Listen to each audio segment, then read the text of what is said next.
दुर्गम अंचल छात्र छात्री को टैबलेट बंटन कले लद्दाखर उपराज्यपाल एवं आरंभ कले यून टैब योजना।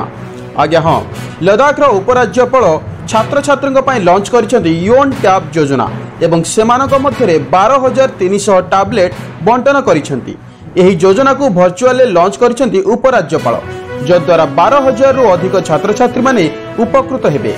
मागणा टैबलेट बंटन करिवार देशर प्रथम यूनियन टेरिटोरी होई पारिछि लद्दाख। एही टैबलेट गुड़िकरे ई पाठ्यपुस्तक, वीडियो वक्तृता एवं ऑनलाइन श्रेणी प्रयोग सहित ऑनलाइन एवं ऑफलाइन विषय वस्तु अपलोड होईछि।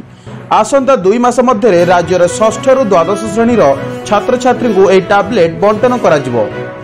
एही अवसर में उपराज्यपाल कहिसेंती एही योजना केवल कोरोना महामारी सह जड़ित नुहे, बरं यह शिक्षा व्यवस्था रे प्रजुक्ति विद्या को एकत्रीकरण करिवार प्रयास।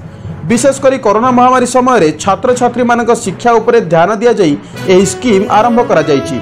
एही अवसर में दुर्गम अंचल छात्र छात्री मानक मध्य मागणारे टैबलेट बंटन करा जायथिला। कोरोना महामारी समय छात्र छात्री असुविधा को दृष्टि रखी यून टैब स्कीम सूचना प्रजुक्ति विद्या विभाग वैषयिक सहायता सहित विद्यालय शिक्षा विभाग एक पदक्षेप बोली लद्दाख प्रशासन दर्शाई।